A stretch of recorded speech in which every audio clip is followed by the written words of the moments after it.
Noctambula, written and produced by Oliver Arnold. Chapter 1.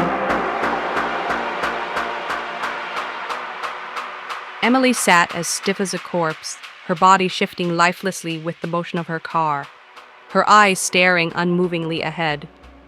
It had been many hours of driving through unchanging woods in her station wagon, bags and suitcases rattling in the back, while the covered and buckled-up birdcage clinked on the seat behind. Now, in the darkest hours, and in this truly black wilderness, the road ahead still stretched on for hours. Road and trees, trees and road, Emily said, muttering. She imagined herself driving on a sphere lined with trees forever. Why not tie the steering wheel to her legs? The drive had been uneventful. That was good, but also tedious. How many of her brain's synapses were disconnected during these perpetual hours of disengaged driving? On the map, the route had looked short enough. Should have paid attention to the scale. Emily had wanted to drive alone to fit more stuff in the car. She didn't feel like making the 8-hour drive from the city to Patrick's family's summer home multiple times. Regret washed over her. Here she was, in the dead of nowhere, while also in the dead of night, a less than ideal combination. "You're doing all right, buddy?" Emily asked her budgie bird, Bodie. "Chirp," said Bodie as if in answer from under his cloth. Emily turned on the music. Crap, it was the same song she had launched her journey with 8 hours ago. How many times had she cycled her library by now? Mental note. I'll note more music. Her eyelids grew heavy, urging her to pull over and map. Was that safe in this area? In the middle of nowhere, best to press on. 2 minutes later, she nodded off. That's when a person's outline appeared on the side of the road, a hitchhiker. At this hour? No way she'd pick that person up. But then, what if their car had broken down? She'd certainly want people to pick her up in times of distress. Emily tried to recall if she passed any stalled cars. She checked her cell phone's signal strength, 3 bars. It always showed 3 bars, even with 0 reception. She drove on and found the parked car roadside, surely the hitchhikers. Emily turned, and after a few quick minutes reached the person again. But instead of standing by the road as before, the man had ventured past the ditch onto the grass, low down, apparently crouching. What were they doing? The world spun around Emily. A powerful jolt shook her awake, and then a loud bang removed any leftover sleep. Emily's eyes shot to life. She steered erratically, not discerning where to or why. The car swayed violently. Now realizing that she'd been asleep and something major had happened, panic gripped her. Luggage flew about, bells and swings in the birdcage were cling-clanging, and the boat fluttered hysterically. Oh crap! Emily pushed the brakes. Her car spun, and it came to a stop. "Sorry, Bodie." Her headlights shone on a fallen tree by the road, part of it missing, and with dust hanging over it. It's what she must have hit. Did the car take damage? There were no odd sounds. The engine still ran, and nothing was broken from what she could see from the inside. Emily hesitated to exit. It was very dark. But of course, such thoughts were ridiculous. This place was home now. Emily probed her mind for knowledge on tire changes or checking coolants. She surprised herself by even knowing the names of these things. Sadly, those top-level terms were all her mind came up with. She grabbed her phone, activated its light, and got out. Thankfully, the front of the car was okay, with a big dent in the bumper and some paint scratched off. She used her phone to shine at the car's underside. Nothing had been hit. Lucky. She was just about to get back in the car when a distant grunting made her stop. It came from the edge of the woods. Emily could make out a dark, moving shade near the ground, but the moon wasn't bright enough, and her headlights didn't cover the area. She rushed back into her car and locked the door. The engine was still running. Good. She made a quick escape and drove on. A moment later, great curiosity overcame her. What can happen when I stay in the car? She asked herself. She turned, pulled up to where she'd heard the sound, and rolled down her window. The dark hump was still there. Emily heard a cooing. She maneuvered her car to have the headlights illuminated. The lights revealed a deer. Ah, there was it. It was just a deer, sitting there on the ground, doing whatever. What exactly was the animal doing there? The deer hunched forward near the ground in a crouch. Oh, it's pooping, Emily thought. How embarrassing that I'm shining my light at it. However, the deer's rear appeared to be in the ground. Do deer dig burrows at night? Emily didn't know. A terrible thought popped into her mind. What if it's caught in a trap? I should go over there and make sure everything's all right. But her arm didn't move. Her hand didn't reach. No part of her body wanted to open the door. The thought of walking over to a freaked-out animal in the middle of the night didn't appeal. What if it has rabies? Emily didn't know what exactly rabies was, but remembered a movie where a crazed bear killed everyone. Wouldn't her appearance only freak the animal out more? Yes, and I know that, Emily concluded.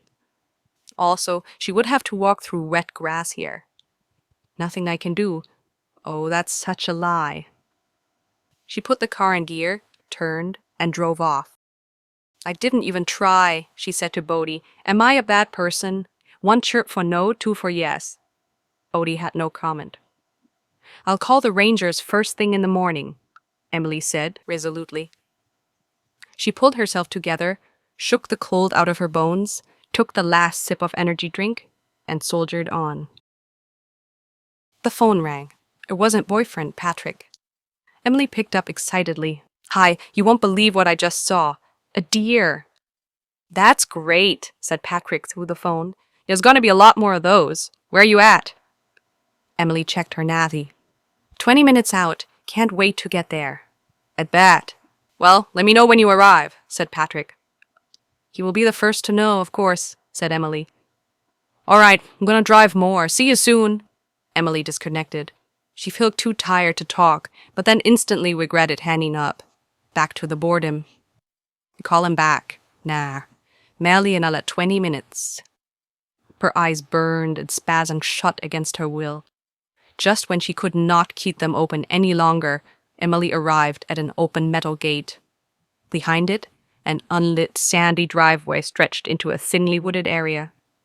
Emily checked the house number and her location on her phone map. This was the correct address. The gate was open. Excellent. Patrick had everything prepared. She couldn't wait to take a hot bath. She scanned for lights in the distance, any hint as to where the actual home lay. There were none. Emily slowly rolled down the tree-lined driveway. After several minutes, she still hadn't reached the house. How long is this? The extent of things out here in the country still confounded Emily, being a city girl and all. The dark silhouette of a house appeared. She had finally arrived at a solitary Victorian home in a clearing amidst the forest. No lights or activity gave away the presence of people. Surely Patrick had closed the window shutters. Fool.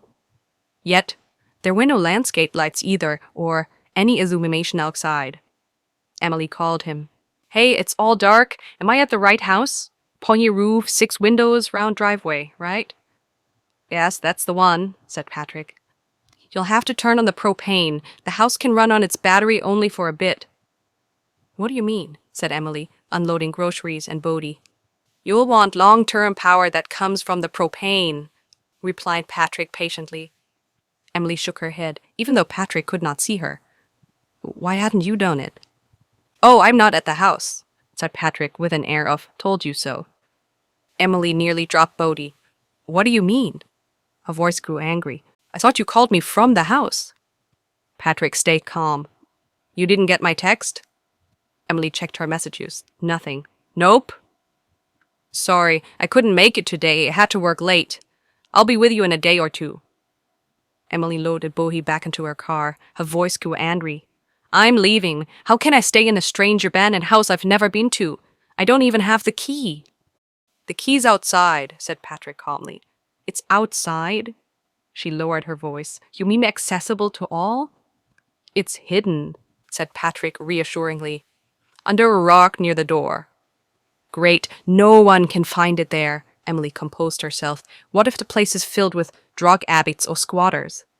Patrick laughed, but then quickly suppressed his amusement. Well, they would have turned on the lights, no? Very funny, not in the mood, Emily said, rolling her eyes. Listen, everything around the house is automatic, said Patrick matter-of-factly. The generator will activate as soon as there's demand. Just turn on the gas main and the fridge. Emily wasn't sold. She launched a last attempt to reason with Patrick. And I bought all these groceries, too many for one person. She glanced at the tiny bag of food she'd picked up at a gas station. I'm not staying here by myself tonight. Isn't there a hotel? I'll find a hotel. There's nothing within 3 hours, said Patrick. After a pause, he continued. I'll see you soon, okay? Emily said. If there's any kind of issue, even at 4 a.m., I'll call you and you better pick up, or it's over. It is over. No problem. I'll sleep with the phone, said Patrick. Had a good night. Use any bed you want. Emily hung up. What would any decent girl do in such a dark and scary place, she said, rubbing her face. The building itself, as far as she could tell from the headlights, was somewhat pretty. It looked well maintained, too. All right, not sleeping in the car, she said to Bodhi. Let's get inside. Emily fumbled with her phone light, trying to locate that stone. A surging breeze enveloped her. She felt the air stream past, only to reverse a moment later, with the trees swaying and rustling along, as if the forest took in her scent. She found the rock. Under it, as promised, sat the key. She tried it on the front door. It worked immediately, and the door swung open to a gaping black. Emily reluctantly reached around the door frame, along the wall for the light switch, fully expecting to touch a giant spider in its stead. But no arachnid met her hand, not even a web, only a nice and clean designer switch. She flicked it, and the ceiling light lit. Emily was pleased and relieved, and the day's first smile crossed her face. It's working great, she mumbled to herself, picking up the birdcage and groceries from the threshold. The home's interior was cozy, a mixture of cabin and modern chic rustic, with an iron stove, fireplace, and an open kitchen. Homey and clean. This was a design of furniture that Emily would never ever allow in a habitat of hers, but somehow out here, and in this house, all of it was okay. Bum, bum. Emily was thrust out of her contemplation by the chiming of a large grandfather clock that stood back in the rear of the hallway, half concealed by shadow. It was 2 a.m.